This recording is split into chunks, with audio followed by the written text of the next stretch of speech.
I disagree with many of Joe Biden's policies. I think many of his policies are bad for the country. But I think it's critically important for conservatives across this country to recognize and acknowledge this critical fact. What President Biden does can be bad policy. What President Trump did was an assault on the foundations of our constitutional republic. The threat posed by Donald Trump and the threat posed by Joe Biden are not even remotely similar. Our nation can survive and recover from policy mistakes. We cannot recover from a president willing to torch the Constitution. Former Republican Congresswoman Liz Cheney is continuing her righteous crusade against the fascist Donald Trump, whom she once dutifully supported, and she dropped a number of truth bombs on the MAGA cult during a recent appearance at Dartmouth College, and we've got to talk about it. But before we unpack all that, if you end up liking this video and you want to support the channel, please be sure to hit that like, subscribe, and alert bell before you go. It'd be greatly appreciated. All right, friends, I have several clips to play here, but before I do, I always like to set the stage because what inevitably happens when lifelong conservative Republicans support Donald Trump and then for a number of legitimate reasons, they decide that he's, I don't know, a pathologically lying, malignant narcissist and a moron and a fascist of the highest order, and then they leave him. He and his supporters relegate these people to rhinos. They're Republicans in name only. Their history of past loyalty and congressional history are all abandoned as if it were never there to begin with. That's how cults operate. So just as a reminder, because we on the left care about facts and facts don't care about your feelings, you MAGA cultists, I just want to remind you, when Liz Cheney represented Wyoming in Congress as a Republican, she voted with Trump when Trump was in office 93% of the time. 93% of the time she took Trump's position with respect to things that were more important than her mouth, her vote. She didn't just speak in Donald Trump's defense. She actually voted. She supported him using her legislative power. But she also supported him rhetorically. She voted for him twice. She was a dutiful soldier in the Trump Republican Party. Until, of course, he, tried to steal an election from, the legitimate winner. And then, of course, that was too much for Liz Cheney. So I say that because I want to contextualize the things that Liz Cheney is about to say. And I also want to remind people, I don't see Liz Cheney as an ally in terms of aspiration. She'll make it clear she has her disagreements with the Democratic Party to this day, to the point that she hasn't publicly committed to supporting President Biden. But I do think that she is a woman of principle, right? She has just begun her redemption arc. She's not there yet. She has not redeemed herself for her support for Donald Trump, but she is at least walking the walk. So let's play some of these clips. In the first one, she identifies a fundamental difference between Donald Trump and President Biden. It breaks my heart that a culture of corruption has overtaken Republicans in the Congress. And I say this as someone who has been a lifelong Republican. My first vote that I ever cast was for Ronald Reagan. And I'm a conservative. I believe deeply in the values of a strong national defense, of limited government, of low taxes. I disagree with many of Joe Biden's policies. I think many of his policies are bad for the country. But I think it's critically important for conservatives across this country to recognize and acknowledge this critical fact. What President Biden does can be bad policy. What President Trump did was an assault on the foundations of our constitutional republic. The threat posed by Donald Trump and the threat posed by Joe Biden are not even remotely similar. Our nation can survive and recover from policy mistakes. We cannot recover from a president willing to torch the Constitution. And yet leader after leader in the party is rushing to endorse Donald Trump. They're responding to his attacks with cowardice. And as I watch the leaders of my party enable and collaborate and embrace this man, I tell you this, as a nation, we have arrived at a point where a group of elected Republicans cannot be counted on to defend our Constitution. That says a lot from somebody who is a lifelong conservative Republican who voted with Donald Trump 93% of the time, who is daughter of Dick Cheney, the Darth Vader of the pre-Trump Republican Party, the most powerful and corrupt vice president in the history of the United States. She's speaking truth. And that's why, I've talked about how I have conservative family members and friends, people who still like Donald Trump. And this is the tension. I would argue that if you are a genuine patriot, if you love this country more than Donald Trump and the Republican Party, that you are morally and civically obligated to not support Donald Trump. Because even if you agree with theoretically aspects of Trump's policy, Trump's character is such, and I say character because it's not about his infidelity. President Clinton cheated on his wife. That's not exactly a man of high character.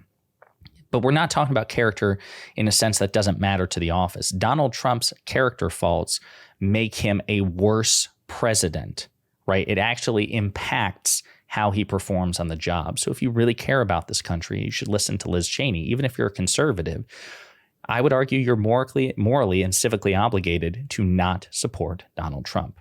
Now, in this next clip, Liz Cheney talks about the threat Trump poses rather to the courts of the United States. Almost every day, Donald Trump and his allies declare that our judiciary and our Justice Department are weaponized, illegitimate, and corrupt. He has ignored the judicial rulings in dozens of cases, rejecting his stolen election claims. And as we think about 2024, and as we think about the power that we invest in whoever occupies the Oval Office, remember this: the rulings of America's courts only have power if our chief executive enforces them. The moment that a chief executive determines that he will not abide by the rulings of the courts, our system will unravel. We have seen Donald Trump exhibit this behavior before. If you read his filings and his court cases, we're seeing the seeds of the very legal theory he will use fundamentally to ignore the rulings of the courts if he's ever given that power again. This is also something, again, that I reiterate quite a bit in my debates with other people and in videos on this channel. The civic institutions of the United States, and you've probably heard me say this before, they are not divinely crafted nor divinely enforced. We take them for granted. They were conceived of and have been maintained by men, fallible men and women, okay?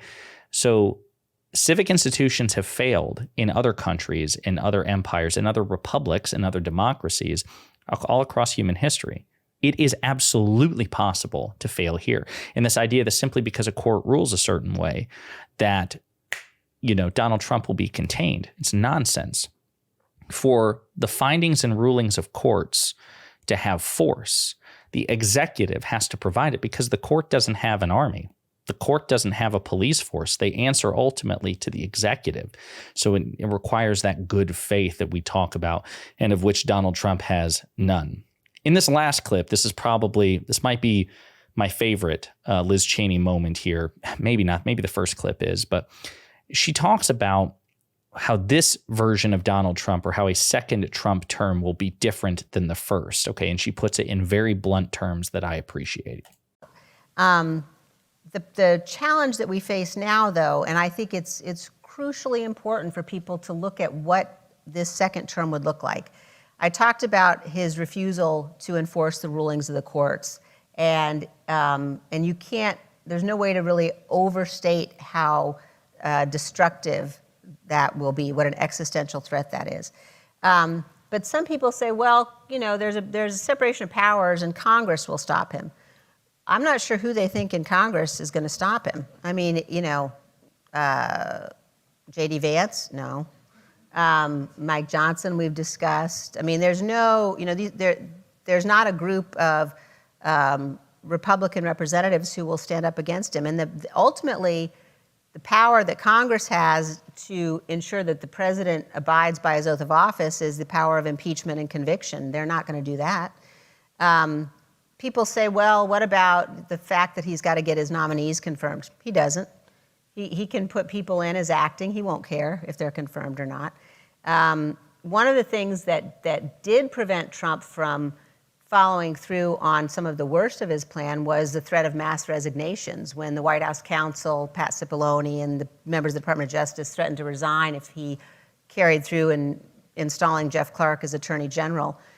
That won't stop him. I suspect that in a second Trump term, Trump would welcome the resignations of people in agencies who disagree with him. He won't care. And certainly, if he believes that he's facing potential prosecution when he leaves office, he won't leave office. He already tried not to leave office once. And so I think that there's a lot of sort of living in a fantasy world that's going on with conservatives who are trying to tell themselves, Republicans telling themselves, look, we'll vote for him, it won't be so bad. It may well be the last real vote you ever get to cast. It will be. Everything she said is perfectly true, and there's absolutely no rational basis whatsoever to even gamble with the possibility. Let's say that the possibility of Trump becoming Emperor Palpatine and becoming dictator for life, let's say it's only 25%. Why would we take the risk? That's precisely 24.9% more than it's ever been with any previous president. Why would we take the risk? There's no rational basis for it. There's no rational basis to give this malignantly narcissistic, pathological liar, this buffoon, this authoritarian dumbass, the benefit of the doubt. He doesn't deserve it. He's actually deserved the opposite. He has demonstrated time and time again he is undeserving of the benefit of the doubt. So this is coming from someone in these clips who voted with Trump 93% of the time when she was a congresswoman, who voted for him in 2016 and in 2020, who is a dutiful, lifelong Republican conservative and somebody who knows him. She knew Donald Trump. So to anyone, any MAGA cultist, the vast majority of whom didn't do any of those things, they don't know him, they didn't vote for him or did vote with him 93% of the time and all of the things, your opinion doesn't matter. Her opinion matters because she knows him. She has demonstrated loyalty to him. She's not a never Trumper. She was an always Trumper who became a never Trumper once Trump really revealed himself to her. So maybe we should take what she says at face value. Maybe we should put more stock in what she says than what like a Marjorie Taylor Greene says. Maybe. Let me know what you think in the comments.